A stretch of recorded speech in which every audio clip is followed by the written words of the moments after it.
1947માં જેમનો જન્મ થયો છે અને 1977થી એમને ગુજરાત, અમદાવાદ અને દરેક જગ્યાએ એમને એવી વાત કરી છે. બાળપણમાં બારવો તો હું નહોતો, પણ કોલેજમાં નેતા ખરો.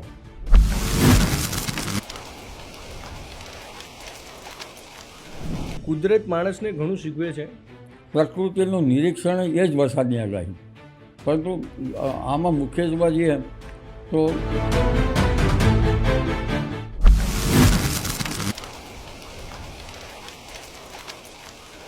અત્યારે સોશિયલ મીડિયાના માધ્યમથી બહુ જ કોઈ પણ માહિતી બહુ ઝડપથી ફેલાય છે અને લોકો સુધી પહોંચી જાય છે. સાચી અને ખોટી માહિતી વચ્ચેનો ફરક કેવી રીતે ઓળખી શકો? કાયદો બનાવવો જોઈએ.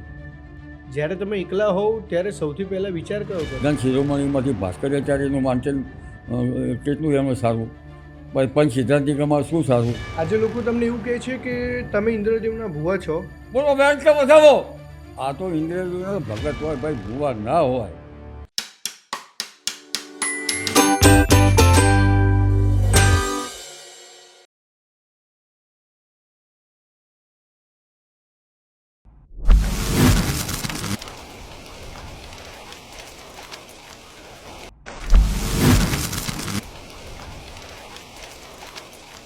નમસ્કાર મિત્રો, ફરી એકવાર ધ બિહાઇન્ડ વિથ યજ્ઞેશમાં આપનું સ્વાગત છે.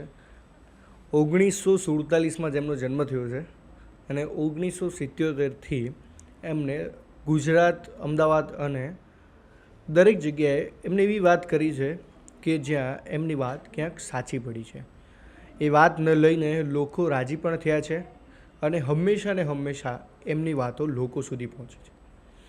એક એવું ગુંજતું નામ, એક એવું પ્રભાવિત અને એવું અવિશ્વનીય વ્યક્તિત્વ એટલે અંબાલાલ પટેલ આજે આપણી જોડે છે. અને મારી માટે બહુ ગર્વની વાત છે કે દાદા તમે મારા શો પર આવ્યા. કેમ છો? જય શ્રી કૃષ્ણ. જય શ્રી કૃષ્ણ. જય ગણેશ. જય ગણેશ. તમારી તબિયત કેમ છે? પહેલાં તો okay, all correct. All correct. સરસ. અત્યારે ઘણી બધી વસ્તુઓ થતી હોય છે, પણ મારે તો એવા સમયમાં જવું છે કે જ્યારે કદાચ કોકને અંબાલાલ કાકા વિશે ખબર જ નથી. અંબાલાલ કાકાનું બાળપણ કેવું હતું? મોજ મસ્તીનું. તળાવમાં તરવાનું, પીપળા ઉપર ચડી અને નીચે ઊંચા તળાવમાં અંદર આપણે પલાઠી વાગીએ તો એને ઘાસડી કહેવામાં આવે, અને આમાં ગુલાટ મારીએ તો ગોઠવણું કહેવામાં આવે. બે હાથ ઊંચા કરી નીચે કરીએ તો એને બરસી કહેવામાં આવે. ઊંડા થઈને નીચેથી માટી ગાળો બે ત્રણ માથોડા, દોઢ માથોડા ઊંડાથી હાથમાં તળાવની માટી લાવો એને તાક કહેવામાં આવે. આજે તમે વાત કરી, આજે ભાષા કીધી, એ ક્યાંક લોકોને ખબર જ નથી. આજના બાળકો ક્યાંય એ રમતો કે એ કંઈ જોતા જ નથી. તો તમારા સમયમાં કઈ રમતો વધારે પ્રખ્યાત હતી? ગિલ્લી દંડો, પણ મોયકુને વાગતી. અચ્છા. આંખમાં વાગે તો આંખ જતી રહે. અને ઈટીઓ પીટીઓ ખબર છે? નથી ખબર. એ શું છે? ઈટીઓ પીટીઓમાં એક ગોળ અંદર પેલું ગોળ આવું ગોળ બનાવવામાં આવે અને એમાં બહારથી અંદર વ્યક્તિને ખેંચવામાં આવે, બહારથી અંદર ખેંચવામાં આવે. એ લીટીમાંથી બહાર નહીં જવાનું. બરાબર? ઈટીઓ પીટીઓ એમાં વાગે. પણ પછી લંગડી નામ સાંભળ્યું?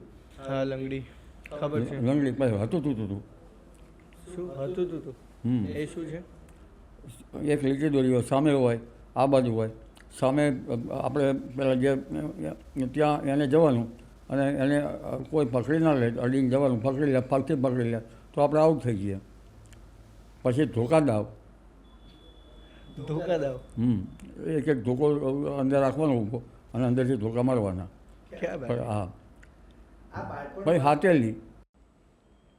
આ બાળપણમાં ક્યારે એવો વિચાર આવ્યો કે હું ભવિષ્યમાં આગાહી કરીશ કે ભવિષ્યમાં હું એક અલગ સ્તર ઉપર રહીશ, લોકોને મદદ કરીશ, હું લોકોને હેલ્પફુલ થઈશ, એવો ક્યારે વિચાર આવ્યો હતો બાળપણમાં? બાળપણમાં તો મોજ મજા કરવાની હોય. કોઈ ઘોડો જોયો હોય તો એને ઘોડેસવારી કરવાનું મન થાય અને ખેતરમાં કામ કરવા જવાનું હોય. આ બધું બાળપણમાં હોય. પણ મગર જોડે મજા આવતી.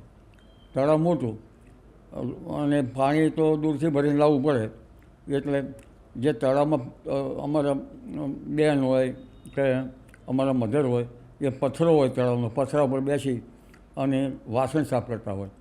વાસણ સાફ પથ્થરામાં કરવાના, પથ્થરા પર. અને મગરના બચ્ચા જે છે એ એંઠ ખાતા હોય ત્યાં. અને અમે બધા ચડતા હોય તો મગર દૂર ચડતો હોય, પણ મગરના માટે મસ્તી કરવાની મગર જોડી મજા આવે.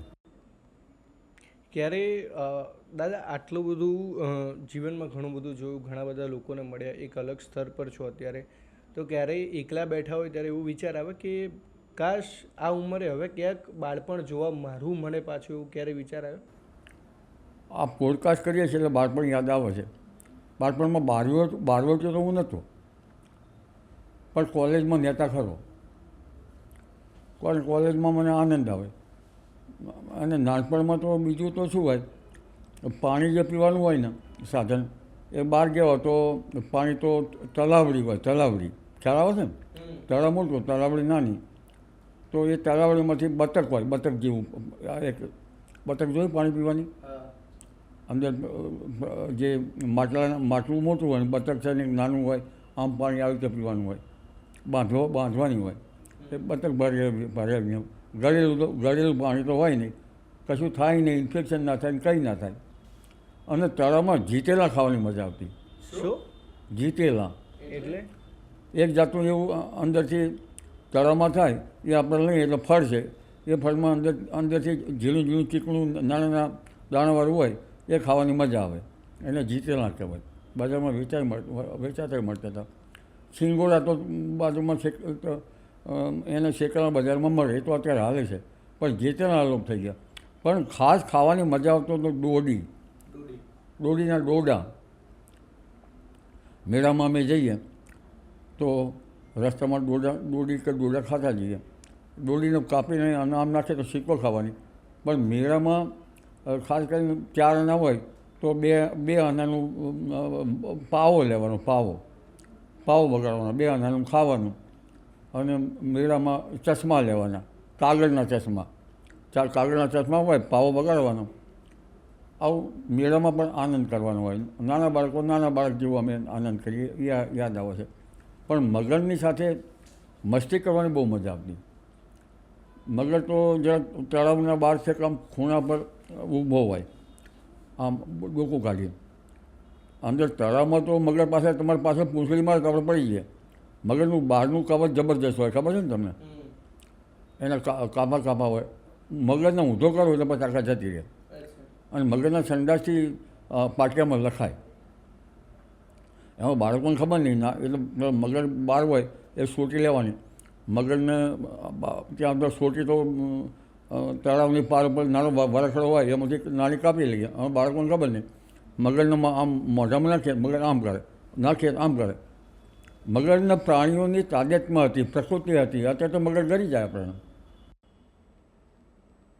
જેમ અત્યારે તમે વાત કરી, તો જેમ મગરની પ્રકૃતિ બદલાઈ, એમ અત્યારે માણસોની પ્રકૃતિ કેમ બહુ વિકૃત થઈ ગઈ છે? એ તળાવ મોટું, તળાવમાં મગરના જીવો, માછલા જીવો, ભેંસો અંદર તરે, મગર અંદર તરે, એટલે એકબીજા સાથે તાદાત્મ્યતા હતી. પશુઓને પણ જ્ઞાન હોય છે, જળચર હોય કે સ્થળચર હોય. એટલે આ જે પશુઓ જે છે એ સાનિધ્ય હતું. હવે તો આપણે આવા કોઈ તળાવમાં નાહવાનું હતું નહીં, ઘેર જ બાથરૂમમાં થઈ ગયા. એટલે એ બધું ગયું. તળાવડીનું પાણીમાં હવે પીવા જઈએ તો આ તો કંઈ ઇન્ફેક્શન થશે. હવે ઇન્ફેક્શન માને, અને એ વખતે કશું થતું નહોતું. તમને લોકો આજે હવામાનના વિશ્લેષક તરીકે ઓળખે છે, પરંતુ અંબાલાલ પટેલની ઓળખ સૌથી પહેલાં ક્યાંથી થઈ હતી? હવામાનના મારી ઓળખ તો સૌ પ્રથમ તો હું 1980થી જાણીતા દૈનિક પેપરમાં લખતો હતો. સંદેશ જેવો દૈનિક પેપર છે. એમાં શેઠ સાહેબ, ચીમનભાઈ શેઠ સાહેબનો મને સપોર્ટ વધારે મળ્યો. જનસત્તામાં પંચોલી સાહેબનો સપોર્ટ વધારે મળ્યો. ગુણવંત સોટાલા શાહનો સપોર્ટ મળ્યો. ગુજરાત સમાચારમાં તો ઘણા સપોર્ટ મળ્યા. અને ગન હાઉસમાં આપણે ભૂપતભાઈ વડોદરા સાહેબનો સપોર્ટ મળ્યો. જય હિન્દમાં સપોર્ટ મળ્યો મીઠા ખરી જોડે. એટલે આ બધા મોટા દૈનિકોમાં સપોર્ટ મળ્યો અને દૈનિક પત્રમાં લખવા માંડ્યો અને એમાં કંઈક આગાહીની સાથે પછી કંઈક એમ લાગે કે આ આગાહીમાં આ તારીખો નક્કી હતી, એમાં કંઈક વરસાદ થયો. પછી જ્ઞાન વગર આગળ વધ્યું.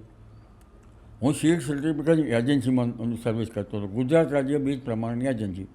ગામડે ગામડે બિયારણ પાસ કરવા જવું જોઈએ. ત્યારે ઘણી વખત ખેડૂતના ત્યાં જવું રોગિંગ કરવા, ઇન્સ્પેક્શન, રોગિંગ, સોઈંગ બધું હોય. તો હું ખેડૂતભાઈને પૂછું કે ભાઈ તમારા પ્લોટમાં વરસાદ બરાબર, તમારા પ્લોટમાં કપાસ બરાબર નથી, એટલે કે સાહેબ આ વખતે વરસાદ બરાબર થયો નથી. ત્યારે મારા મગજમાં વિચાર પૂછ્યો કે આપણે વરસાદનું સંશોધન શા માટે ન કરવું. પછી લાંબી મુસાફરીમાં હું ચોપડી લઉં, ફર્નાન્ડીઝ પુલ નીચેથી લઉં, એનો અભ્યાસ કરું. અમારી મિસિસનો મને બહુ સપોર્ટ મળ્યો. એ અભ્યાસમાંથી મને કંઈક પરિણામ મળવા મળ્યા. પછી ધીરે ધીરે હું આગળ વધ્યો અને એટલે મને લાંબા યુએનઓનો એવોર્ડ મળ્યો 2003માં. રોટરી ક્લબમાં મને ઘણા મોમેન્ટો અને મળ્યું. જ્યોતિષના પણ ઘણા મને આપણને પ્રોત્સાહન મળે એવું લખાણ મળ્યું. અને આ બધું અંદરથી મને એવા ઘણા મોમેન્ટો મળ્યા. ઘણા સંસ્થાએ મારું સન્માન કર્યું. પણ ઘણી વખત મને એવું પણ થયું છે, ડિબેટ થઈ છે. ડિબેટ તો ખ્યાલ આવે ને તમને? એક જ્યોતિષ માનવાવાળા અને જ્યોતિષ ના માનવાવાળા. એક વખત મારી ડિબેટ નડિયાદમાં થઈ. ગોવર્ધનરામ માધવરાવ ત્રિપાઠી નામ સાંભળ્યું? લેખક હતા ને, એમાં ડાઈબા હોલ છે નડિયાદમાં. એમાં જ્યોતિષને નહીં માનવાવાળા, હું જ્યોતિષને માનવાવાળો, ડિબેટ થઈ. અને નિર્ણાયક પણ હોશિયાર હતા. આ ડિબેટમાં પણ લગભગ હું જરા મને એમ લાગ્યું ઉત્તીર્ણ થયો. કારણ કે પ્રજામાંથી મને જવાબ મળ્યો કે અંબાલાલભાઈ તમે માથું પેલા પંડ્યાભાઈના માટલું એમના પર મૂક્યું, માટલું તમારા પંડ્યાભાઈએ માટલું તમારા માથે મૂકી દીધું અને એ જ પંડ્યાભાઈએ માટલું તમારા માથેથી ઉતાર્યું પણ ખરું. એટલે એ ડિબેટમાં આ જ્યોતિષ છે એ કંઈક સાચું છે, એને કંઈક અંદર વિજ્ઞાન રહસ્યો છુપાયા છે તેવું કંઈક હું પ્રતિપાદન કરી શક્યો. જ્યારે કુદરત માણસને ઘણું શીખવે છે, તો તમારા જીવનનો સૌથી મોટો પાઠ કુદરતે કયો શીખવાડ્યો? કુદરતે મને આગાહી કરતો શીખવાડ્યો. કુદરતમાં એને મને સાનિધ્યમાં રહેતો શીખવ્યો. કુદરતના સાથે સાનિધ્ય રહો, આકાશનું નિરીક્ષણ કરો, પ્રકૃતિનું નિરીક્ષણ કરો. પ્રકૃતિનું નિરીક્ષણ એ જ વરસાદની આગાહી. કારણ કે ઉનાળામાં પ્રકૃતિમાં નવા અંકુર ફૂટે, તો એનો અર્થ એમ થયો ઉનાળામાં કે આ જે બાષ્પીભવન વધારે થયું. ઉનાળામાં અખાત્રી જે અંદરનો ભેજ ઉપર આવે. એક હવાવાળો કૂવો હોય, હવાવાળો કૂવો, એમાં અખાત્રીની આગલી રાતે 1 ઇંચ છે. હવાવાળું એટલે આમ તો બિલકુલ હવાવાળું નહીં, પણ ઉપયોગ પાણી ના ભરતું હોય એવો. તો એ જ તમે પાણીની સપાટી સુધી બાંધી રાખો, નીચે પાણીમાં નહીં. અને બીજા દિવસે અખાત્રીના દિવસે તમે જોવા જાઓ તો એ ઈંટ પલળી ગઈ હતી. એનો અર્થ એમ થયો કે પાણીના તળ ઉપર આવ્યા. એવી રીતે કેશાકર્ષણથી વૃક્ષોમાં નવપલ્લવિતતા થાય છે. એનો અર્થ કે વૃક્ષો પલ્લવિત થયા પાનખર ઋતુમાં અને અખાત્રીના એની આજુબાજુમાં. એનો અર્થ કે ભેજ જમીનમાંથી વધારે થયો. ભેજ વધારે થયો એવો જ થયો ને અંદરથી, બાષ્પીભવન વધારે થયું. બીજું તમને અત્યારે તો યંત્રોની વાત કરે છે લોકો કે અહીંયા યંત્રો રાખો, ગામડે ગામડે યંત્ર રાખો, વેધર સ્ટેશનો સ્થાપો. પણ એ વખતે યંત્રો વળની વળવાઈ હતી. વળની વળવાઈ ફૂટે એટલે ભેજ થાય. લગભગ વ્યાત તો આમ વ્યાત ખબર, 6 વ્યાતની થાય એટલે વરસાદ આવે, એટલે ભેજ વધી ગયો છે. વાંસના કોટા ફૂટે એટલે કે ભેજ વધી ગયો છે. અને આ ઉપરાંત ઘરમાં રોટલી બનાવતા જોયા છે તમે કોઈ રોટલીમાં? ત્યારે લોટ ના બંધાય તો ભેજ વધી ગયો છે. મીઠું જે છે એ ભીનું થવા લાગે તો ભેજ વધી ગયો છે. ગૃહિણીને પણ ખબર પડે ભેજ વધી ગયો છે. દેડકાઓ દાડા કરે આપણા નિશાળીના જોડે ત્યારે ભેજ વધી ગયો છે. પરંતુ આવા વખતે વધારે ખ્યાલ કોણ આવે? કરોળિયાને. તરોલિયા ઘરમાં જાળા બાંધવા માંડે એનો અર્થ એમ કે હવે વરસાદ થશે. જ્યારે આજના સમયમાં લોકોને મોબાઈલથી હવામાન જુએ છે, ટેલિવિઝનથી જુએ છે, પરંતુ તમે તો વર્ષોથી આકાશને જોઈને કાં તો કોઈ એવા સંદર્ભને કે પ્રકૃતિને માણીને તમે એવું કહી દો છો કે માણસને તરત તમે અનુમાન આપી દો છો, લોકોને, ખેડૂતોને અનુમાન આપી દો છો કે હવે આગામી સમયમાં વરસાદ થશે તો લોકો પોતાનો પાક બચાવી લે છે. તો એ બહુ લોકો માટે બહુ સારી બાબત છે. પણ જ્યારે આ ટેલિવિઝનના માધ્યમથી, સોશિયલ મીડિયાના માધ્યમથી લોકોને જસ્ટ ચેટ જીપીટીના માધ્યમથી લોકો જોવે છે, તો એ સાચું શું છે? અને જ્યારે તમે એ સમયે જોતા તો આ બંનેમાં ડિફરન્સ શું છે? ત્યારે તો મોબાઈલ હતો જ નહીં. આ મોબાઈલ આવ્યો એટલે આધુનિક ટેકનોલોજી જોઈ શકાય છે.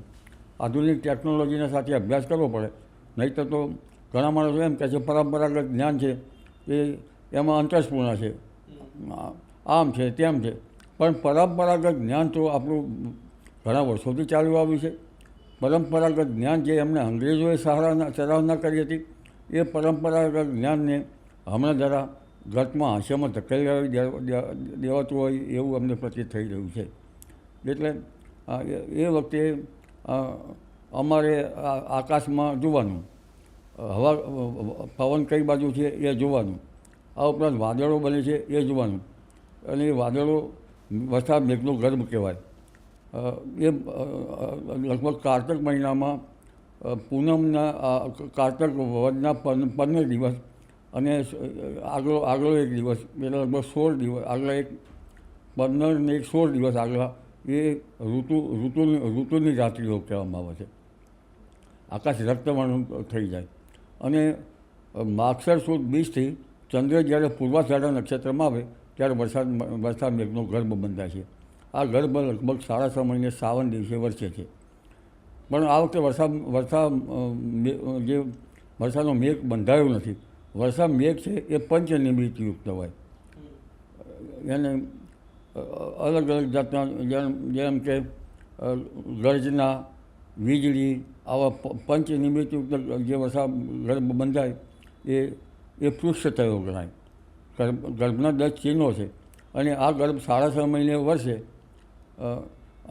તો એ સારું કહેવાય. પણ આ વર્ષનો જે પાછો ઉનાળામાં ગરમી જોઈએ, એ શિયાળામાં ઠંડી જોઈએ તો ઉનાળામાં ગરમી પણ જોઈએ. અત્યારે વાતાવરણ હવામાન એવું રહ્યું નથી. તો અત્યારનું જે હવામાન છે એ કેમ આટલું ફ્લક્ચ્યુએટ છે કે ઉનાળામાં તમને શિયાળો જોવા મળે છે, શિયાળામાં તમને ચોમાસું જોવા મળે છે, કે ઉનાળામાં તમને ચોમાસું જોવા મળે છે? આના કારણો શું હોઈ શકે, મૂળભૂત કારણો? આના કેટલાક જાણ્યા બળો છે. કેટલાક આને ગ્લોબલ વોર્મિંગ સાથે સરખામણી કરે છે. પરંતુ આમાં મુખ્ય જોવા જઈએ તો ગ્લોબલ વોર્મિંગ તો એક કારણ મુખ્ય હશે, પરંતુ હિમાલયમાં જે બરફના ઉપર બરફ જામવો જોઈએ તે બરફ હવે ઓછો જામે છે. એટલે એની જે ગરમી જે છે એ ઉપર ઠંડક રહેવા જોઈએ, તો જ આપણા મોસમી પવનો ત્યાંથી પાછા આવવા જોઈએ. ગંગા જમનાના મેદાનો તપતા નથી. અને મુખ્ય કારણ એ છે કે વેસ્ટર્ન ડિસ્ટર્બન્સ વધારે આવતા નથી. મેડિટેરિયન સીમાંથી વેસ્ટર્ન ડિસ્ટર્બન્સ ઉઠે. અત્યારે આપણે યુદ્ધ ચાલી રહ્યું છે ને ઈરાન ને એમાં, એ બાજુથી ત્યાંથી નીચે થઈને ત્યાંથી વેસ્ટર્ન ડિસ્ટર્બન્સ થઈને આરબ કન્ટ્રીમાંથી આપણે ત્યાં આવે. બરાબર. અને કાળી આંધી પણ આરબ કન્ટ્રીમાંથી આવે છે. એ વેસ્ટર્ન ડિસ્ટર્બન્સ જો બરાબર આવે તો વાદળો પણ સારા બને. અને વેસ્ટર્ન ડિસ્ટર્બન્સ ઓછા આવે. આ વખતે ડિસેમ્બરમાં વેસ્ટર્ન ડિસ્ટર્બન્સ બરાબર આવે ને આકાશમાં કોરું રહ્યું, કારણ સોલર રેડિયેશન વધારે મળ્યું એટલે ગરમી વધારે પડી. અને ગરમી વધારે પડે એટલે જમીન વધારે તપી. જાન્યુઆરીમાં કંઈક થોડી ઘણી ઠંડી રહી. વેસ્ટર્ન ડિસ્ટર્બન્સ આવ્યા હોય અને બરફ વર્ષા કે હિમવર્ષા વધારે પડતી થઈ હોય તો ઠંડક થાય આપણે ત્યાં. એટલે સતત ગરમી જ રહી. ઉનાળો તો સામાન્ય રીતે ગરમ રહે જ, પરંતુ જે ઘણી વખત ગરમી છે કે ઉનાળામાં હોળી ઠંડી તાપીને જતી હોય છે. એટલે મુખ્ય કારણ તો જે પશ્ચિમી વિક્ષોભ જેને કહેવામાં આવે છે, વાદળો થવા જોઈએ પાકિસ્તાનમાંથી માંડીને ઉત્તર પ્રદેશ સુધી અને નીચે સાયક્લોનની સર્ક્યુલેશનના કારણે ઘણી વખત આ જે માવઠા છે એ ઘઉંમાં કામ પર આવતા હોય છે. આ નહીં થવાનું કારણ મુખ્ય જાણ્યા અજાણ્યા બળના કારણે વેસ્ટર્ન ડિસ્ટર્બન્સ. ઘણા લોકોની જ્યારે તમારી આગાહી સાચી પડે ત્યારે લોકો વખાણ કરે છે, પરંતુ જ્યારે એવા પણ લોકો છે કે તમારી ટીકા કરે છે, બરાબર, અને એ ટીકાની પરિસ્થિતિ આવે કે આવી કોઈ પરિસ્થિતિ આવે, રાઈટ, ત્યારે તમને કોઈ ઇફેક્ટ કરે છે વસ્તુ કે વાત જે લોકો ટીકા કરે છે તમારી ઉપર? કોમેન્ટ જ નહીં વાંચવાની, અને વાંચીને પછી એને હાથી જતો હોય તો ભલે ને બસતા, આપણે શું લેવા દેવા. સાચી વાત છે. જ્યારે જીવનમાં તમે ઘણા બધા લોકોની સેવા કરી છે, મદદ કરી છે, નિઃશુલ્ક, તમે ક્યારેય પૈસા નથી લીધા, અને તમે ઘણા લોકોના જીવન બચાવ્યા છે, ત્યારે ઇન્ડિયાનો સૌથી મોટો પ્રધાન કહેવાય એ પ્રધાન એટલે ખેડૂત. તમે ખેડૂતના હિતમાં હંમેશા લોકોની મદદ કરી છે, ખેડૂતને ઓલવેઝ એવી હેલ્પ કરી છે કે જ્યારે વરસાદ આવવાનો હોય અને વરસાદથી લોકો બચે અને વરસાદના પહેલાં લોકો એમનો પાક બચાવી લે, તો જ્યારે એ વરસાદ આવે તો ત્યારે તમને કોઈ જ્યારે એમનો પાક બચી ગયો હોય તો તમને થેન્ક યુ, આભાર વ્યક્ત કરવા માટે કોલ આવે લોકોના? ઘણી વખત લાભ થયા એવો આ જાહેર પ્રોગ્રામ હોય તો એમાં કહેતા હોય. તમને જ્યારે કોઈ તમે ખેડૂતને મળ્યા હોય પર્સનલી, રાઈટ, તો ખેડૂતનો તમારા પ્રત્યેનો ભાવ કેવો હોય છે? તો હું જ્યારે સિવિલ સર્ટિફિકેટ એજન્સીમાં બીજ પ્રમાણે એજન્સીમાં ગામડે ફરતો ત્યારે ઘણી વખત મને અનુભવ એવા થતા કે હું એક વખત ગામમાં ગયો, નામ XYZ નામ નથી લેતો, ત્યારે જેટલું અમે ફટાફટ એક ગામમાંથી બીજા ગામમાં જઈએ તો અમારું કામ જલ્દી થાય. એ કારણ કે અમારું જે પેલું ટુરિંગ છે એ જરા વહેલું પતે ને બધું ગામમાં, તો ખેડૂતોના મગજમાં મને એમ લાગ્યું કે આ બસ છે ને, આ સાહેબને બસ જે લેવા આવવાની છે ને એ બસ મોડી પડે તો સારું અને બસ ના આવે તો સારું. એટલે ખેડૂતોને ભાવના એવી કે રોકાય તો સારું સાહેબ. તો એ જે સમય જતો ગયો તો આજના સમયમાં તમે ખાસા વર્ષો પહેલાં કરતા હશો, જ્યારે તમે હમણાં એક બહુ મોટો નિર્ણય લીધો કે હું આગાહી નહીં આપું, એના પાછળનું સૌથી મોટું રીઝન શું છે? એના પાછળનું મુખ્ય રીઝન કે હું કોઈ ભ્રમ નથી ફેરવતો, હું કોઈ પાઈ પૈસો લેતો નથી, હું કોઈ અંતરસ્ફૂર્ણાથી આગાહી કરતો નથી. મારી આગાહી એ છે જ્યોતિષમાં સિદ્ધાંત સંહિતાના હોરા, એમાં એ પૈકીની સિદ્ધાંત જે સંહિતા વિષયક છે એની આગાહી છે. હવે આવા સંહિતા વિષયક ગ્રંથો છે એ અમારા ઋષિમુનિઓની દેણગી છે, કશ્યપ, ગર્ગ વગેરે. આ ઉપરાંત અમારા જૈન ગ્રંથો છે, મેઘ મહોદય છે, મેઘ માળા છે, ભદ્રબાહુ સંહિતા છે. આવા ગ્રંથો જે છે, આવા ગ્રંથોમાં એમાં ઘણા ભૂષણ રૂપ છે, દેણગી રૂપ છે. અને બૃહદ સંહિતામાં તો મારું માનવું એવું છે ભૌતિકશાસ્ત્રની શાખાઓ પણ છે, એમાં તો આખો એક એન્સાયક્લોપીડિયા જેવું છે, મોટું ઘણું વિશાળ જ્ઞાન છે. આવા બધા શાસ્ત્રોને કોઈ વાંચ્યા વિના કોઈ દ્રોહ કરે, અને મારી ઉંમર થઈ, હવે ઘણી વખત આ બાબતમાં આપણે આ માથાકૂટ કરતા રહ્યા અને છતાં હવે એમ લાગે કે આમાં તળાવમાં તર્યા ત્યારે તો ઊંડા પાણીમાંથી તાગ લાવતા હતા, શાસ્ત્રોમાંથી થોડો તાગ લાવવા માટે યત્ન કર્યો, પણ શાસ્ત્રો વિચાર તાગ ન લવાય. પરંતુ આટલું બધું હોવા છતાં તીરે બેસીને જે તમાશા જોયા કરે છે, અને એમને કંઈક નથી જ્ઞાન, નોલેજ નથી શાસ્ત્રોનું, નથી શાસ્ત્રો પ્રત્યે પ્રેમ, નથી ઋષિમુનિઓની અમારી દેણગીને સાચવવાનું. આ બધું થાય એટલે પછી એના કરતાં આગાહી ન કરવી સારી, કારણ કે અમારા ઋષિમુનિની દેણગીની પ્રસાદી રૂપ આવા શાસ્ત્રોની અવહેલના છે. સનાતન ધર્મમાં જે શાસ્ત્રો છે એની અવહેલના છે. અમારા જે વેદો છે એમાં આકાશ, વાયુ, જળ, પૃથ્વીને તેજ છે, એમાં કેટલાક ઊંડું વિજ્ઞાન છે. આ ઘણું બધું વિજ્ઞાન વેદોમાંથી આવેલું છે. હાલનું મિટ્રોલોજી પણ વેદોમાંથી આવેલું મને જણાય છે. મિટ્રોલોજી ખાલી એમાં કંઈક થોડીક બાબતો બદલાઈ છે. આ પવન વાતા વિંડ પવનો એ વેદોમાંથી આવેલા જણાય છે. વાદળો થવા એ એનું ચલાયમાન થવા, એમને ઘટાડ થવી, અત્યારે જેમ રેશમી વાદળો અંદર જે છૂટા પડે છે, નિભોસ્ટેટેડ વાદળો છે, આ બધું વેદોમાંથી આવેલું છે. પણ વેદોમાં એક પેન્ટેડ બ્રહ્માંડી હતું. એટલે જેમ કે પરાવર નામનો વાયુ હોય તો એ વાયુને અતિક્રમણ કરવું ઘણું અઘરું છે. એ તીવ્ર થાય ત્યારે વરસાદનું જળ પણ બંધ થઈ જાય છે. પરંતુ એ વાયુ એક ધ્યાનસ્થ ઋષિમુનિઓમાં ધ્યાન આપે છે. અમૃતમય જે ઊંડી સમાધિરૂપમય છે. પણ આમાં એ યમરાજ સ્વરૂપ છે અને એ વાયુ જે છે એનું અતિક્રમણ કરવું અઘરું છે, કારણ કે એ વાયુને યમરાજા લઈ જાય છે ત્યારે શરીર પડી રહે છે. એટલે યત પ્રિન્ટેડ બ્રહ્માંડ સાથે સાથે અમારું જ્ઞાન સમજાવ્યું છે. ઉદાન વાયુ છે, એની સાથે આ આકાશના વાયુઓ, એની સાથે આ વાયુનું ઉદાન છે. પછી કયા તત્વોના સંયોજનથી વાદળો બનશે, મેઘ જે છે એ વાદળ ઘનત્વ પામે છે. આ બધું વેદોમાં છે. એ મિટ્રોલોજી આમાં આવ્યું. પણ આવા શાસ્ત્રોનો આવી બાબતનો દોષ થાય તો સંશોધન કરવાનું સંશોધન કરે કેવી રીતે? જે અમુક એવા તત્વો જે છે એ આ તત્વો જે છે, અમે કંઈ ભ્રમ તો ફેરવતા નથી.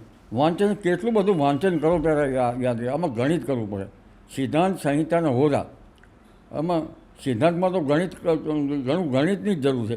અમારા ઋષિમુનિઓ લગભગ ગાણિતિક પણ હતા. હવે આટલા બધા ઋષિમુનિઓનો દ્રોહ કરવો અને અમારો ધર્મ અમારા જે પુસ્તકો જે છે એ ભૂષણરૂપ છે, તો આમાં તો અમને કોઈ પડી જ નથી. એના કરતાં આગળ કરવી જ નહીં. પરંતુ એમ જણાવ્યું, ખેડૂતોને અહીં તમારે અહીં વસેલું હતું, ખેડૂતો અમારે મદદ આવે. પરંતુ અમારે ઘોંચ ત્યાં પડી છે કે આ જે જયેશભાઈ પંડ્યા નામ, જયંતભાઈ પંડ્યાને આવું તો એમ શું સૂઝ્યું કે અંતસ્પૂર્ણાથી આગાહી કરે છે. અંતસ્પૂર્ણાથી ક્યાં તમુડું આગાહી અંતસ્પૂર્ણાથી કરું છું? અંતસ્પૂર્ણાથી આગાહી કરે છે. અને આ આગાહીમાં એકને એક બાબત પૂછવી, એકને એક બાબતનો આંકડો ગૂંચવો. પૃથ્વીમાં નાઇટ્રોજન છે એ વધતો જાય છે, રાત્રે પૃથ્વી ગરમ થતી જાય છે. આ માણસને આગાહી એક જ કરે છે, એનામાં વાવાઝોડું તો હોય. હવે આ એક જાતની ટેપ વાગ્યા કરે.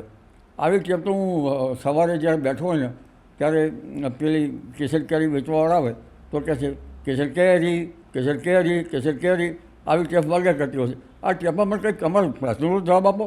મેં એક વખત કીધું કે ભાઈ અલનીનો ક્યાં થાય છે, એટલે પછી ઊંધો પ્રશ્નનો જવાબ આપે. પછી નાઇટ્રોજન વધ્યા કરે છે. પણ તમે CN રેશિયો જાણો છો? કાર્બન નાઇટ્રોજનનો રેશિયો કઈ રીતનો છે એ પણ એમને જાણવું જોઈએ. નાઇટ્રોજન આપણે હવામાં કેટલું નાઇટ્રોજન છે એ મારે પૂછવાનું થઈ ગયું. કદાચ ખ્યાલ હોય કે ના હોય. એટલે એમને શાસ્ત્રો વાંચવા જોઈએ અને પછી એમને એની સાથે કંઈક એમ કરવું પડે. માત્ર અંતસ્પૂર્ણાથી આગાહી થાય છે. હમણાં આગાહી ખોટી પડી.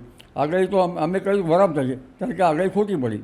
પણ કાકા, જ્યારે તમારી ઉપર કોઈ વિવાદ થાય છે તો ત્યારે મારે તમને એક એવું પણ પૂછવું છે કે જે લોકો વિવાદ કરે છે, જે લોકો તમને એવું કહે છે, તો એ પ્રશ્ન અને એ વાત તો જ્યોતિષ પર એ આંગળી કરે છે. અત્યારે જ્યોતિષના વર્ગો ચાલે છે યુનિવર્સિટીમાં.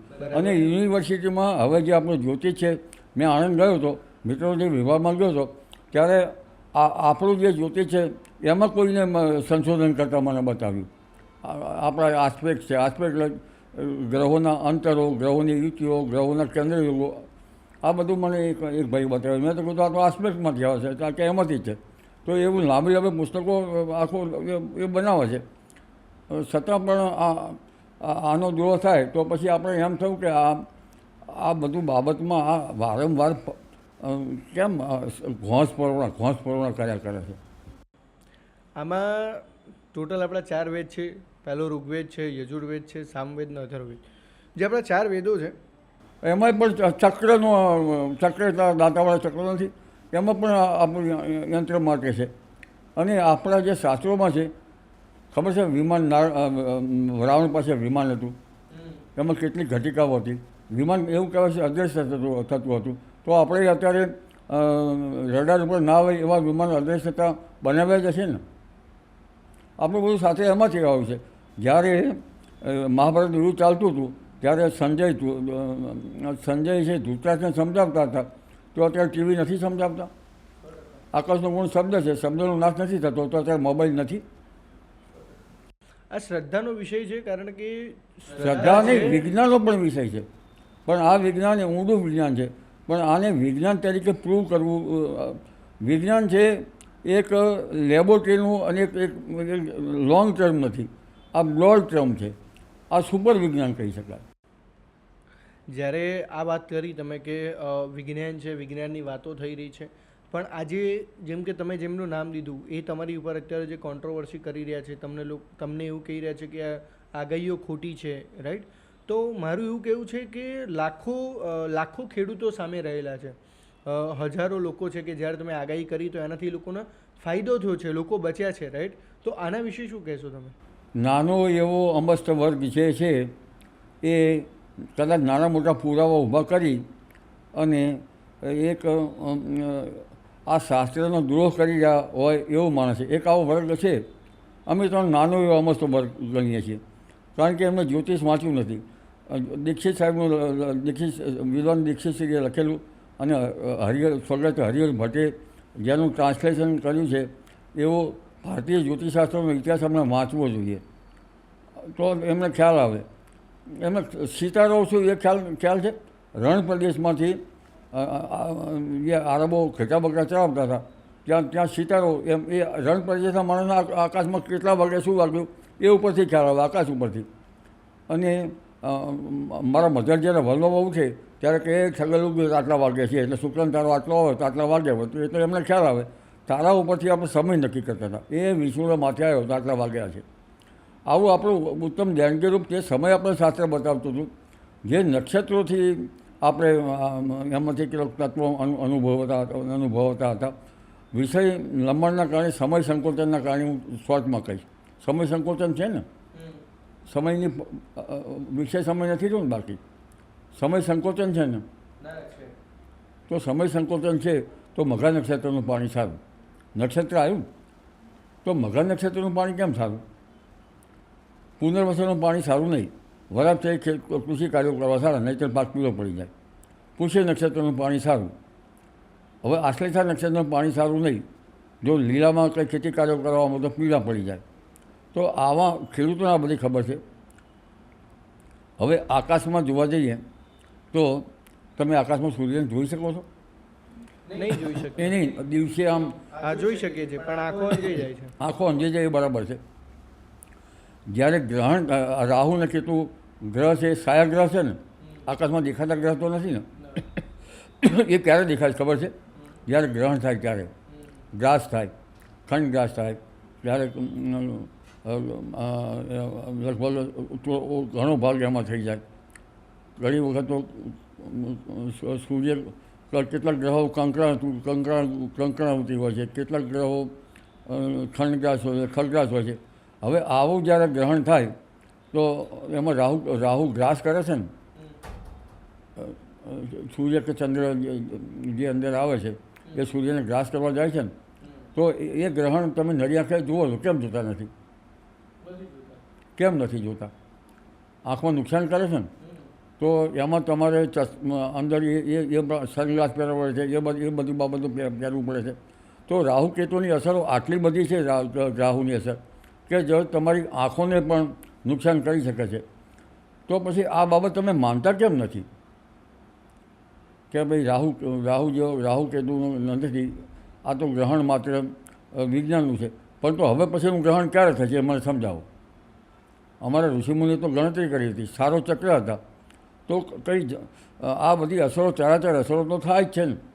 ચંદ્ર ઔષધિપતિ છે. અને હવે તો જે પરાશર મુનિનું એક છે કૃષિ પરાશરમાં તો અમુક નક્ષત્રોમાં અમુક વાવણી કરવામાં આવે તો જે બિયારણનું ઉત્પાદન વધારે આવે છે, એવા પણ સંશોધન થઈ રહ્યા છે. અને અમારા મિત્રએ સંશોધન કરી રહ્યા છે.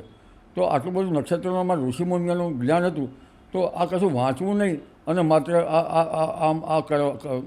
બાબતો કર્યા કરવી. નથી અમે ભ્રમ ફેલાવતા, નથી અમને અંતસ્ફૂર્તા થતી, અને અમે તો વિજ્ઞાનનું સંશોધન કરીએ છીએ, આ ગણિતનું સંશોધન કરીએ છીએ, છતાં આપણા શાસ્ત્રોનો દ્રોહ થાય છે, એટલે અમારે રહી શકાતું નથી. જ્યારે તમે હવે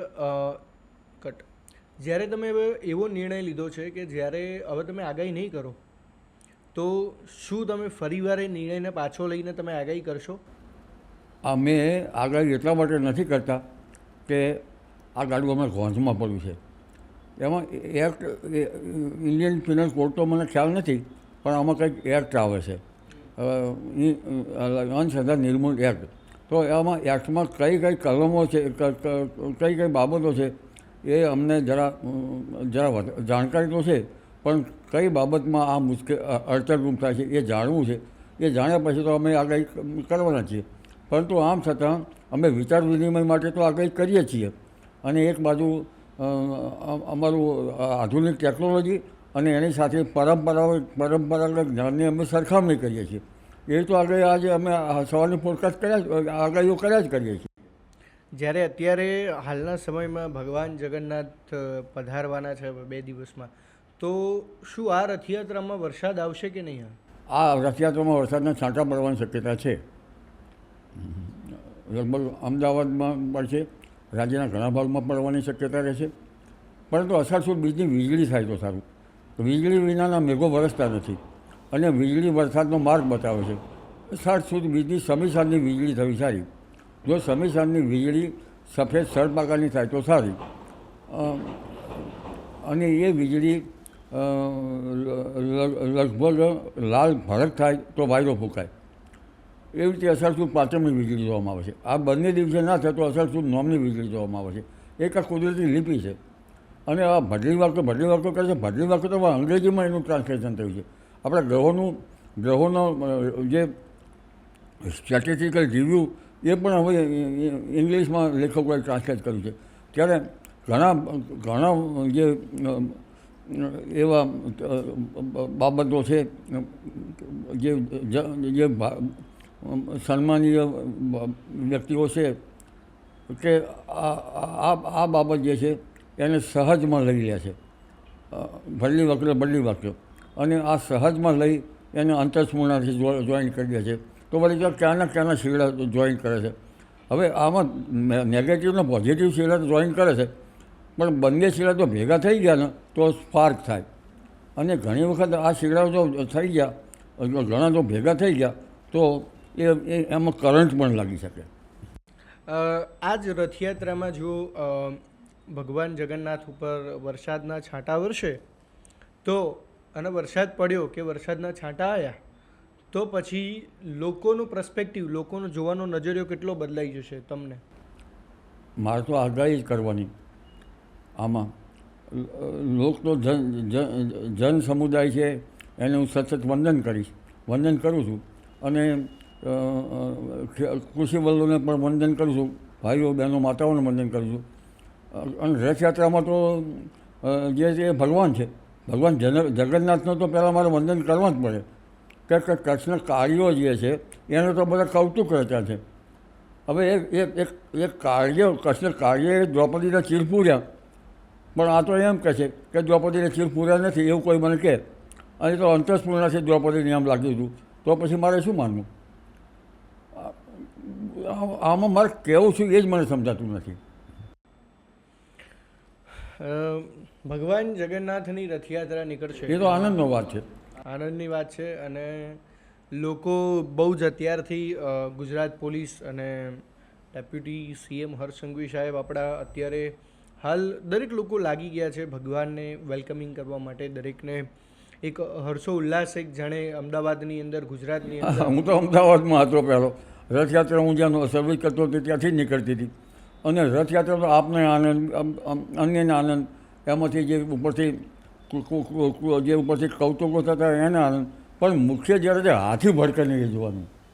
હાથી ભડક્યા તો આવી બન્યું. આ વખતે જેમ ગયા વર્ષે આના પહેલાંના વર્ષે હાથી ભડક્યા હતા, લોકોને થોડુંક નુકસાન થયું હતું, પણ પછી પરિસ્થિતિમાં આવી ગયું હતું. એવું કંઈ આ વખતે બનાવ બનવાની સંભાવના ખરી? એવું બધું મને નહીં ખ્યાલ આવે. એ પછી અંતરસુનામાં વિષય આવી જશે.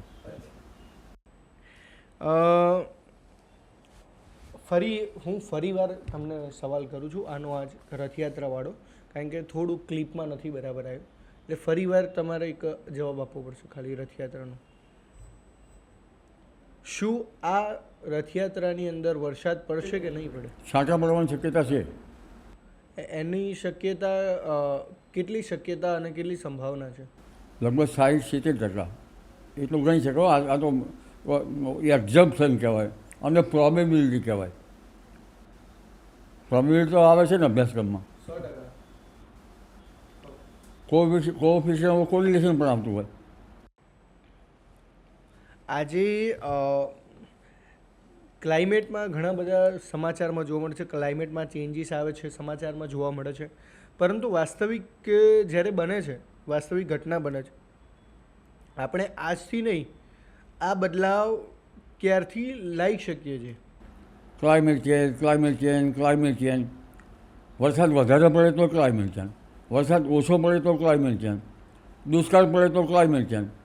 અને 1900 લગભગ સફરનો દુકાળ તો લાંબો ચાલેલો ને, ત્યારે તો ક્લાઇમેટ આવા રોડ બિલ્ડિંગના મકાનો નહીં હોય, વૃક્ષો વધારે છે. હવે વૃક્ષો વાવવાનું શરૂ થયું છે.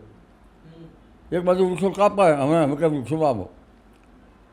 નિકંદન થયું, વાવો જ પડે ને, કારણ કે તો આપણે ઓક્સિજન અને વિચાર આપણે માણસને તંદુરસ્તી છે. પરંતુ 1900ની આસપાસ લાંબો દુકાળ પડ્યો હતો ને, જ્યાં બાળકો પણ વેચાણા હતા ને, ત્યાર તો ક્લાઇમેટ ચેન્જ આટલું બધું ખરાબ નહીં હોય ને, છતાં પણ દુકાળ પડતા. કેટલા પણ લાંબો દુકાળ પડ્યો તો પછી તોય ક્લાઇમેટ ચેન્જ. 1912માં ડીસામાં લગભગ 50 ડિગ્રી ગરમી થઈ ગઈ હતી, તોય ક્લાઇમેટ ચેન્જ. તો ક્લાઇમેટ ચેન્જનો કોએફિશિયન્ટ કોઈ કોરિલેશન રાખી અને ગ્રાફિકલ રિપ્રેઝન્ટેશન થવું જોઈએ કે ભાઈ અત્યારે ક્લાઇમેટ ચેન્જના કારણે અત્યારે અલનીનોના કારણે વરસાદ ઓછો આવે છે. અલનીનો ક્લાઇમેટ ચેન્જ કંઈ સુસંગત છે, પરંતુ હવે 2028માં આવું થશે, 2029માં આ વર્ષ આવું આવશે, એવો કોઈ રેશિયો થાય છે? એનું ગ્રાફિકલ રિપ્રેઝન્ટેશન થાય છે? વરસાદ વધારે આવે તો ક્લાઇમેટ ચેન્જ, ઓછો આવે તો ક્લાઇમેટ ચેન્જ, ના આવે તો ક્લાઇમેટ ચેન્જ, દુકાળ પડે તો ક્લાઇમેટ ચેન્જ. પણ આમાં એ વર્તુળાકાર ગ્રાફ છે, સ્તંભાકાર છે, કયા ગ્રાફ છે મને સમજાવો. Correlation of coefficient. જ્યારે હમણાં એક સુરતની ઘટના તમે જોઈ છે, સતત પાણી ભરાવાની સંભાવના, ખૂબ જ વરસાદ આવવાની સંભાવના હતી, અને વરસાદ આવ્યો બી ખરી, અને લોકો ઘણા હેરાન પણ છે અને ઘણાને નુકસાન પણ લાગે છે. શું તમને લાગે છે કે કુદરતે માણસને ચેતવણી આપી છે? આપી છે ને. અને પહેલાં તો ડમ્પી લેવલ મૂક્યા વિના રોડ મકાનો બનાવી નાખ્યા. પણ ઢાળ તો જોઈએ ને. ડમ્પી લેવલ તો આપણને ખ્યાલ છે ને, એન્જિનિયરિંગની રીતે કામ થયું હોય, ઢાળ બનાવ્યું હોય તો આ ના થાય. જ્યાં જો ફ્લેટો બનાવી નાખ્યા, જમીનો બનાવી નાખી, ઢાળમાં જમીન, ઊંચાઈમાં જમીન. પણ એમાં જમીન માટે એનો ઢાળ જુઓ, પાણી ક્યારે જશે એ જુઓ. અને મોટા હવે તો વસ્તી વધતી જાય છે, ફ્લેટો વધતા જાય છે, તો એમાં નગર નિયોજન બરાબર રીતે થવું જોઈએ એવું મારું માનવું છે. અત્યારે આધુનિક વિજ્ઞાન પરંપરાગત ચાલતું આવે છે, અને જ્ઞાન, શું આ બંને એકબીજાના વિરોધી છે કે એકબીજાના પૂરક છે? એકબીજાના પૂરક છે. વિજ્ઞાન એટલે વિશેષ અને વ્યવસ્થિત ધરાવતું જ્ઞાન, એ વિજ્ઞાન છે. જેને તમે એક નાની માત્રામાં, એક નાના યુનિટો નહીં, નાનું પણ એ સીમિત માત્રામાં છે. જ્યારે એનાથી પર છે સુપર વિજ્ઞાન છે. સુપર વિજ્ઞાન વિજ્ઞાનમાં કંડારી તે શકાતું નથી, છતાં કેટલાક માણસનો આગ્રહ છે વિજ્ઞાન. પણ સુપર વિજ્ઞાન તો એ વિજ્ઞાન છે. આપણા 5 તત્વો છે, આખું એ સુપર વિજ્ઞાન છે. આપણા જે પ્રાણ જે અંદરથી જાય છે, એક મનુષ્ય એના બાપના જેવો બને છે, એક મનુષ્યને બીજી ત્રીજી મેળવું બને છે, એક મનુષ્ય એની મા જેવો બને છે. તો આને ઘડવાવાળો છે, ઘડવૈયો તો મજબૂત છે, આનો ઘડવૈયો કોણ છે એ શોધો. આ શોધવું નથી, એ જ સુપર વિજ્ઞાન. આપણે ઘણી વખત 2 ભાઈઓ હોય અરે તો તમે ભાઈ આમના દીકરા, ના ના એ તો મારો ભાઈ. તો અને આવું બનાવે છે. ભેંસ હોય તો ઘણી 50 ભેંસો હોય તો એમાં તમારી ભેંસ તમે ઓળખી શકો છો. છોકરું ખોવાઈ ગયું હોય હજારમાં તો તમારું છોકરું તમારે ફટલે તમે ઓળખી શકો છો ચેતાતંતુમાં. તો આ બધું સુપર વિજ્ઞાન નહીં? તો સુપર વિજ્ઞાનની સીમાડે નથી અને છતાં વાત કરવામાં આવે છે વિજ્ઞાનની. તો પછી તમે તમારા બાપના જેવું તમારામાં ક્યાંથી અંદર આ ખોડિયું બન્યું? એનું તમે વિજ્ઞાન કરો ને. એ તમારી અંતસ્ફૂર્ણા કઈ થઈ હતી તો એનું સંશોધન નથી કરવું. અને આગાહી ખોટી છે, આગાહી આમ છે, આગાહી આમ છે, તેમ છે. તો પછી જે ઘડવૈયો જે છે એ સુપર વિજ્ઞાન ઉપર તમે જાઓ, એનું તમે આત્મચિંતન કરો, મંથન કરો. માત્ર ને માત્ર કે ઘોંસપણો કરીએ તો બળદના આર વાગે, બળદના આર વાગે પૂંછડે આર વાગે. પણ એ બળદો ખેડૂતની ભાષામાં અંદર જો રઘવાયા થયા અને છૂટા થયા તો શિંગડાથી ઉડાડી પણ મૂકે. જ્યારે અત્યારે લોકો સફળતા જુએ છે અને લોકો સફળતા જુએ છે અને સફળતા પાછળનો કોઈ સંઘર્ષ નથી જોતા, તો તમારા જીવનનો એવો કયો સંઘર્ષ કે જે તમને બહુ તમને એવું લાગે કે ના ખરેખર સંઘર્ષ છે અને જે લોકોને ખબર જ નથી? સંઘર્ષ ભાઈ તો જીવન જ છે. અમે ખેડૂત ભાઈઓ એટલે અમારે સંઘર્ષ આવે. પહેલાં તો રોડ નહોતા, રેતીમાં ગાડા જતા, ખાતર ભરતા હોય, બળદ આગળ અમારા ફાધર ગાડા અંકારતા હોય, અમે ઝાકડામાં કે પાંજરીમાં ખાતર લઈને બેઠા હોય, ખંપાળી લઈને બેઠા હોય. હવે ગાડું વચમાં રેતીનું ચાલે નહીં તો થોડુંક એને પાછળ ધક્કો મારવો પડે. પણ એમાં ધક્કો મારતા વચમાં ઉબેટ આવે. ઉબેટ એટલે ખબર છે ને? ઉબેટ એટલે શું? જે લોકો વચ્ચે નડતા હોય. નહીં, લોકો નહીં. વચમાં કંઈ ઈંટ આવે, વચમાં પથ્થર આવે એ પેલું ગાડું ચાલે નહીં. એટલે પછી ફાધર કે ગાડું કેમ નથી ચાલતું? જો તો આપણે ક્યાંક દીકરા જોજો તો જોયા હતા આટલો મોટો પથ્થર હોય એ ઉબેટ આવી. એ ઉબેટ તમારે કાઢવી પડે. ઘણી વખત ટાયરવાળું ગાડું હોય તો પંચર પડે તો જો કાં તો મોટો બાવરિયું વચમાં હતું એના પર થઈને ગાડું જતું રહ્યું તો બાવરના કાંટા પણ અમારે કાઢવા પડે. પહેલાં અમે ચંપલ પહેરવા જઈએ તો ચંપલ નવા સીવડાયા હોય તો પહેલાં તો તેલમાં બોળી રાખીએ, ચંપલ જો કરીએ. ચંપલ કોઈને પહેર્યા હોય તો ને ખુલ્લા પગે જવાનું. કાંટો વાગે મોટો, આવડો મોટો બાવળનો કાઢી અને અંદર ગોળ ભરી દેવાનો. અરે વીસી કાઢવો તો વીસી મરી જાય, કાઢ્યો ઘડી એમ થયા કરે. એટલે એ આવું જીવન હતું. અને આવા કાંટા વાગેલા છે, રસ્તામાં ઉબેઠો આવેલી છે. જ્યારે ભણવા જતા ત્યારે પણ પાણી વચ્ચે તળાવમાં ચાલતા હોય ત્યારે પણ કોઈ પથ્થરની અંદર ખૂપી ગયા છે. એટલે કાંટાળો માર્ગ છે, જીવન છે એ કંટક જેવું છે. જે જીવન છે એના વચ્ચે ઉબેઠો આવે. છતાં હાથી પોતાની મસ્તીમાં ચાલ્યો જાય છે એમ મસ્તીમાં ચાલે જવાનું. પણ હાથીમાં તો કાનમાં મચ્છર અંદર બેસી જાય તો મચ્છર પણ હાથીને હલાવી નાખતો હોય છે. અરે આ નાનો મચ્છર ડેન્ગ્યુ કરી નાખતો હોય છે. એટલે સાવધ તો રહેવું ઈચ્છે છે. પણ આ બાબતમાં નોલેજ જઈને અમારા શાસ્ત્રોની જે અવહેલના થઈ રહી છે તે મારાથી જોયું નથી જતું. આજના યુવાનોને ધીરજ નથી અને એ ધીરજથી એ ક્યાંક ને ક્યાંક જીવનમાં ઘણી બધી ભૂલો કરી ચૂકે, ભૂલોમાં પડ્યા રહે છે અને એ ભૂલો ક્યારે એમને દેખાતી જ નથી. તો તમારા અનુભવ પ્રમાણે આ યુવાનોને તમે શું કહેવા માગશો? યુવાનો ભૂલો કરતા નથી એવું મારું માનવું છે. કારણ કે નોકરી નથી મળતી. એમ PhD સુધી ભણે છે. હવે કોઈ IT થયું, મારી પાસે આવ્યો કંઈ જોવા કે થયું તો ભણ MIT નોકરી મળી કે નથી મળી. 10,000 રૂપિયા નોકરી કરતા હોય, એના મા બાપ કહેતા હોય નોકરી નહીં મળતી, પંચિંગ કર્યા કરતી હોય. તો પછી યુવાન કરે શું? આ યુવાનમાં વ્યસન ના હોવું જોઈએ. યુવાન જે છે એ આપણા 16 સંસ્કારયુક્ત એને જીવન હોય અને એ રીતે વ્યવસ્થિત જીવન જીવતો હોવો જોઈએ. યુવાન જે છે એને એના મા બાપે બહુ ટોક ના કરવું જોઈએ. નોકરી ક્યાંથી લાવે? કયા ઠેકાણે નોકરી લાવે?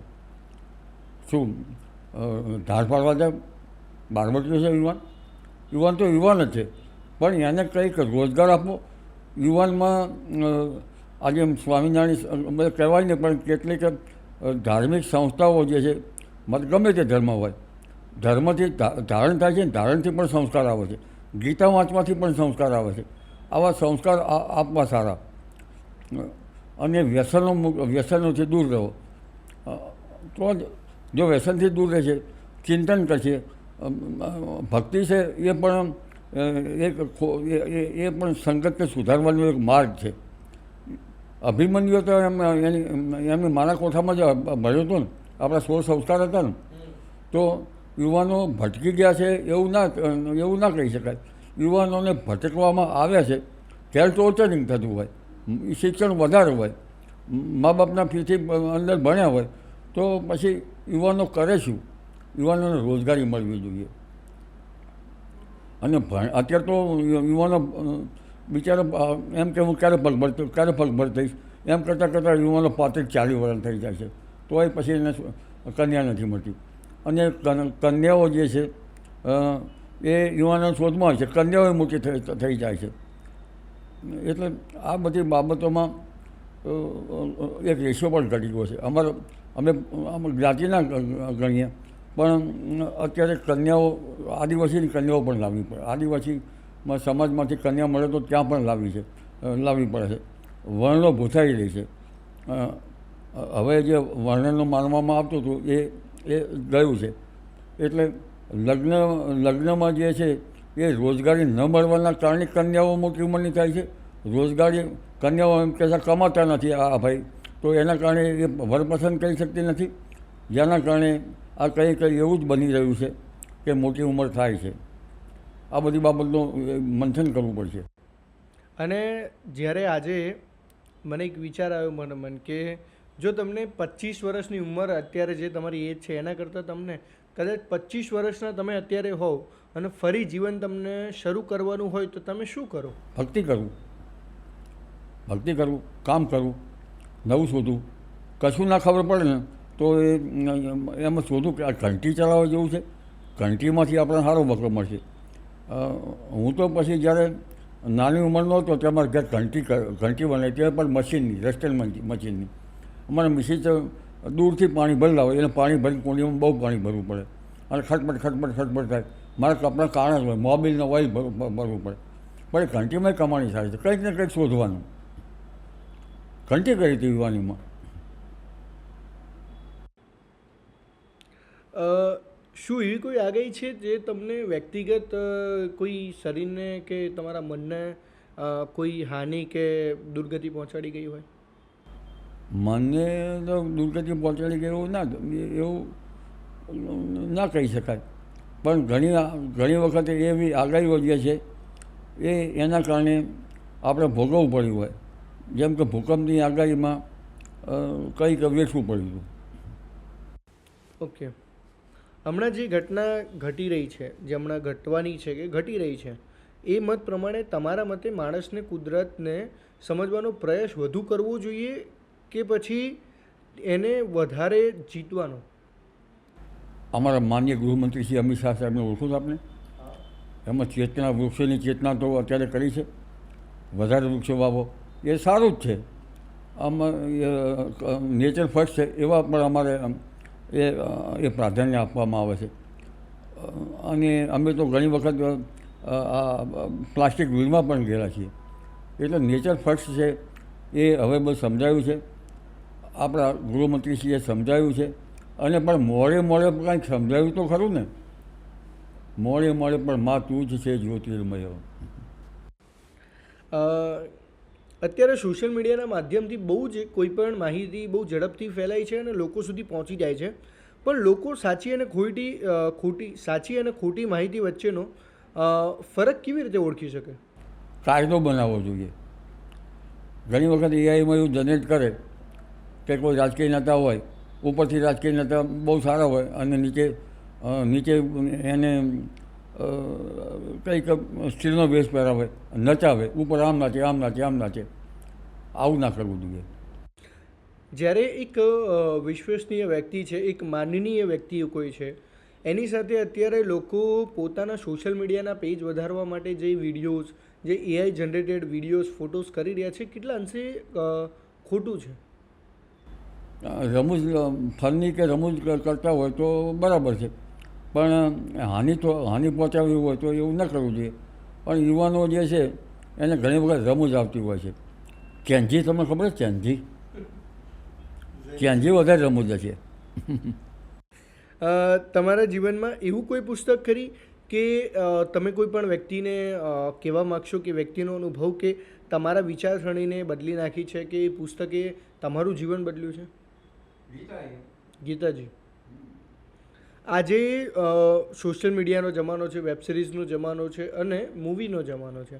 આ બધામાં જ્યારે પેરેન્ટ્સને કઈ કઈ બાબતો ધ્યાનમાં રાખવી જોઈએ કે બાળકોને મોબાઈલથી દૂર રાખીને ભક્તિમય તરફ વધારે પ્રયાસ કરે અને કંઈક બાળક નવું શીખી શકે? ટીવી જોવું હોય તો અમુક એવી સારી ટીવીનો જોવાનું હોય છે. મારે જ્યારે બેબી હતી ડૉક્ટરમાં બની ત્યારે હું મારી બેબીને આગ્રહ કરતો તો ઉડાન સિરિયલ જો, ઉડાન સિરિયલ જોઈને પછી તું વાંચ. એટલે સારી એવી કોઈ સિરિયલ બાળકોને જોવામાં આવે તો એનું મન ફ્રેશ થાય. આખું દર વાંચ તો ના થાય. માણસને ચેન્જ થવો જોઈએ તો એમાં અભ્યાસ પણ વધારે સારી રીતે કરી શકે. વિદ્યાર્થીનું 12મું ધોરણ એટલે મા બાપનું પણ 12મું ધોરણ, એટલે એની સાથે મા બાપે પણ પ્રયત્નો કરવા જોઈએ, સંસ્કાર બાળકોને આપવા જોઈએ, વ્યસનોથી મુક્તિ રાખવી જોઈએ, સતત બાળકો આપણા કેમ આગળ જાય એમ જોવા જોઈએ. મા બાપ નોકરી કરે, છોકરું છે ઘેર કોઈના ઘેર રમ્યા કરે, એ અત્યારે બરાબર છે. અને એને ક્યારેક મા બાપ સારા હોય, ધર્મ સારા હોય, પણ સંગતની દશા ઘણીવાર કુસંગના કારણે બાળકો બગડી જતા હોય છે. જ્યારે તમે એકલા હોવ ત્યારે સૌથી પહેલાં વિચાર કયો કરો છો? હું જ્યારે એકલો હોય ત્યારે હું એમ વિચાર કરું છું કે સિદ્ધાંત શિરોમણીમાંથી ભાસ્કરાચાર્યનું વાંચન કેટલું એમાં સારું, પંચ સિદ્ધાંતિકામાં શું સારું, સૂર્ય સિદ્ધાંતમાં શું સારું, આવા ગ્રંથોમાં ગણિત કેવી રીતે રચાયું છે, અને નારદ પૂર્ણામાં ગ્રહણનું ગણિત કેવું છે. તો એ સવારે આપણે જોઈશું, પણ અત્યારે આપણે રાત્રિનો વિચાર કરીએ કે આ ગણિત જે છે આ સારો ચક્ર શું છે એવો વિચાર કરું. કારણ કે બીજો તો કોઈ વિચાર ના કરીએ. અત્યારે હાલ જે ચાલ્યા કરે છે એવો વિચાર નહીં કરવાનો. એ તો હું એક વિચારથી બીજા વિચારમાં પલટી શકું છું. જો એકને વિચાર કરે તો મગજ ધૂલી થઈ જાય. હું એકલો રહું છું અને જો ધૂળમાં રહું તો ચાવ ભૂલી જાય. ઘણી વખત તકલીફ મારા ઉપર પડે, ઘણી વખત નાતો લપસી જવું તો પછી પાછળ તૂટી જાય. એટલે વિચાર પલટી શકું છું. જો તમને દેશના દરેક ખેડૂતોને સંબોધવાનો 1 મિનિટમાં અવસર મળે તો તમે ખેડૂતોને શું કહેશો? કોસ્ટ ઓફ કલ્ટિવેશન છે એ મોંઘી ના પડવી જોઈએ. જો આજનો પોડકાસ્ટ 20 વર્ષ પછી કોઈ યુવાન જુએ તો તેના માટે સૌથી મોટો સંદેશ તમે શું છોડવા માંગશો? 20 વર્ષમાં જુએ તો 20 વર્ષમાં ઘણું બદલી ગયું હોય. અમારે જ્યારે અમારા વખતમાં આવું માધ્યમ જોઈએ તો અમે પિક્ચર જોવાનું હોય તો મુંબઈ કા બાજાર દેખો એ કોઈ માથે લઈને મુંબઈ આવતા, પછી દાણા લઈને જવાનું. બધા છોકરાઓ એક ઘોડી પર મૂકે અને આ જે અંદર બાકામાં બેસી જવાનું. આમ ગોળ ફેરે તાજમહલ આવે, ગોળ ફેરે બીજું આવે. હવે આ 20 વર્ષ પછી આવું કંઈક બદલાઈને ગયું એ શીખાતી. દુનિયા બદલાતી છે અને 20 વર્ષમાં AI જનરેટેડ થશે. પરંતુ મને એક ચિંતા છે કે રોબોટ કામ ના કરે. જો રોબોટ કામ કરે તો આ પાછા આજના યુવાનો ભટકી જશે.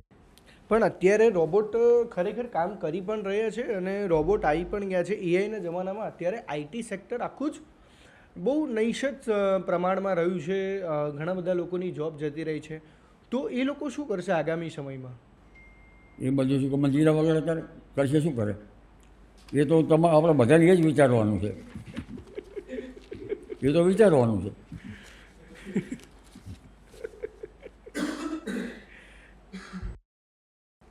આજે લોકો તમને એવું કહે છે કે તમે ઇન્દ્રદેવના ભુવા છો, એ શું સાચું છે? બોલો બેન કે વધાવો બોલો. ઇન્દ્રદેવના તો ભક્ત હોય.